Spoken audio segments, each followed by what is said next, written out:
好啦，咁就大家好，咁我就係 Jason 啦。咁樣我今日就會係做一個訪談啦，因為我最近睇完呢一條片，就係一個香港 YouTuber 啦，Eric 港大仔又嚟咗加拿大2年。咁我就因為我成日都睇開佢，我就想試下做一個自我訪談啦，睇下我最近嚟咗1年嘅感受，睇下我自己都失去咗啲咩，得到咗啲咩，同埋我有冇後悔過嚟咯。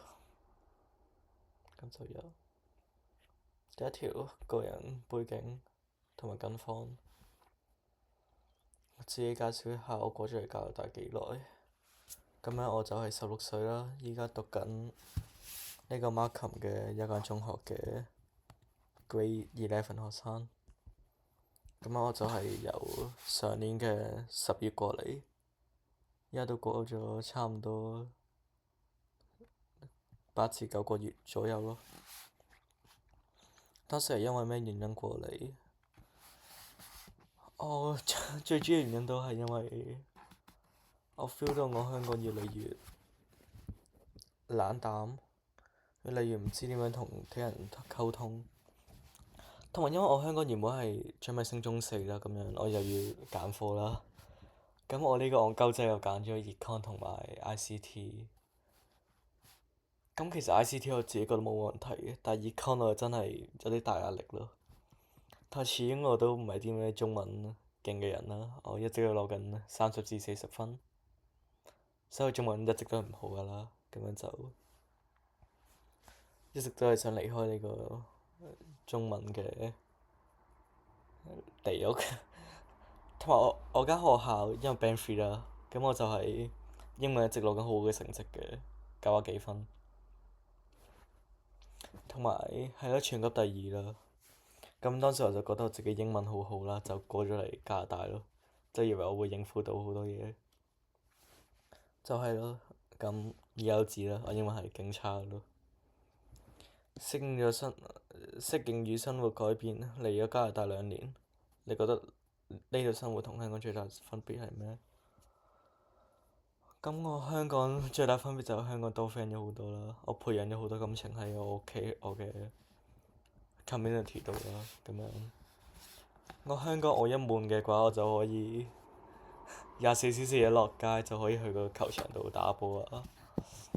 我香港有識咗10年嘅 friend 啦，雖然而家都唔係幾揾我就可以成日問佢去旺角躝下街咯，無厘冷間就可以落球場揾下班 friend 打波。我呢邊就係完全冇嘢做嘅咯。我喺屋企一起完身，我一係就返學，我唔使返學嘅話就攤喺張床度唔知做咩咯。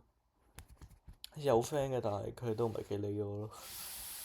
咁我今日原本出去嘅，但係佢唔舒服就唔諗住出去咯，或者可能出去我都唔知。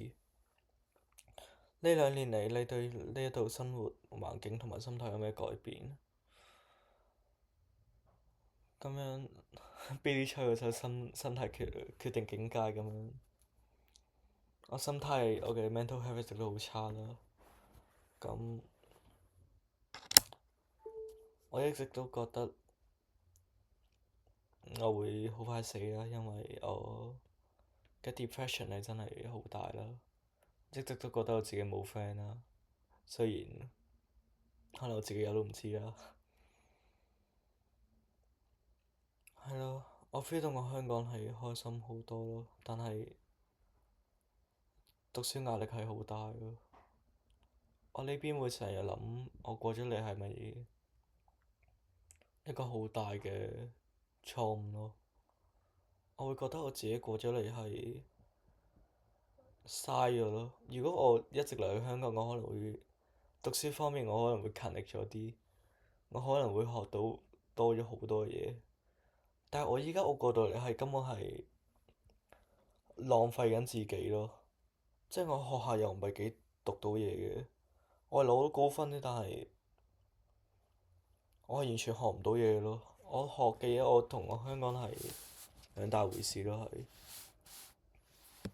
係啊，你而家喺加拿大做緊啲咩？我讀緊書，我諗住揾緊 part time 嚟做，但係暫時都未揾到。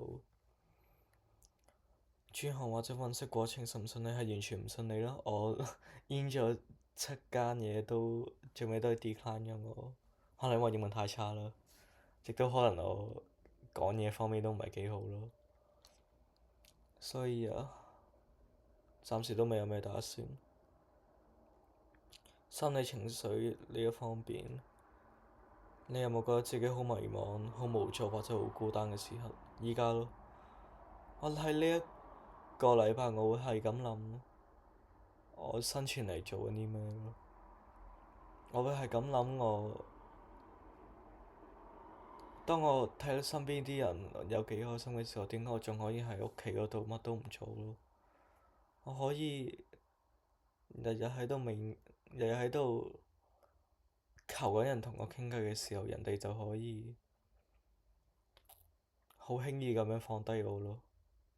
當我好想擁有人嘅時候，擁有一個可以關乎到我情緒嘅人，可以咁樣走咗去咯。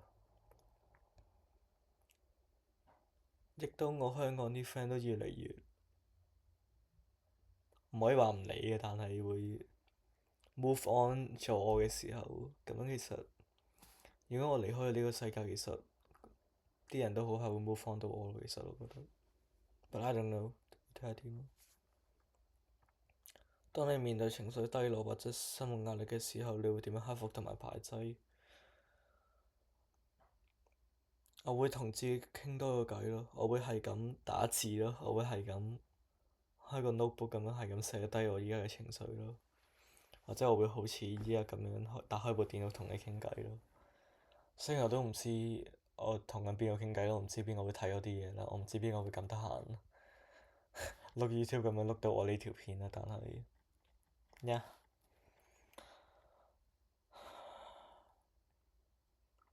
我覺得我係解決唔到我自己咯。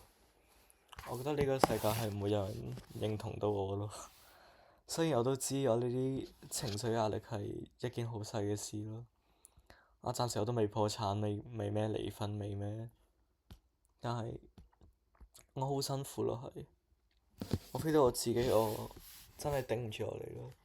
所以你可以話我點解咁弱雞㗎，咁自私，我死咯，係根本就係累低嘅人，但係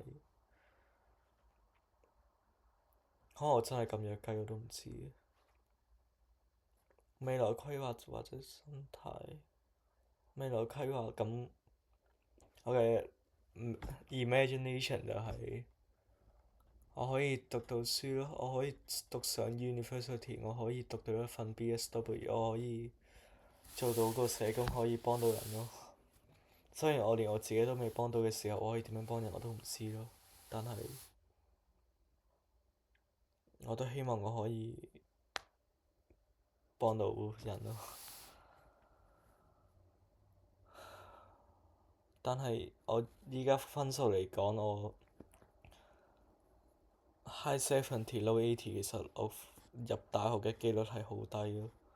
我亦都唔知我拎完個牌，我做呢個社工，其實我揾唔揾到食我都唔知咯，係。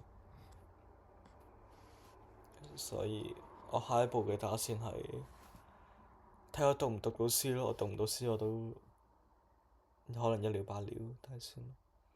如果要俾建議想過嚟嘅香港人，你好想同佢哋講咩？係完全唔好過嚟咯。除非你係一個 Band One A、Band One Two 嘅學生，你會過到嚟係會攞 High 90s 嘅，你會一定知道你未來規劃係點咁樣。我會好建議你過嚟，因為呢度一定好適合你咯。但係如果你好似我呢啲 Band Three，如果你係會覺得你係可以逃避到學業，你係可以逃避到 DSE 嘅話，你係唔會咯。因為我之前我係有重新諗過，如果我 keep 住我喺香港讀 DSE 嘅話，我將來生活會點？我係會覺得我 DSE 我會好順利咁樣拎到3322咯。我會覺得我過嚟係完全冇原因噶咯。而我過到嚟，我會覺得我係 achieve 唔到我要畢業嘅 requirement 咯，所以係咯，我都唔知我要拍呢啲片，我都唔知佢鋪出嚟，但係而家希望有人幫到我咯，希望我未死住咯，而家，拜。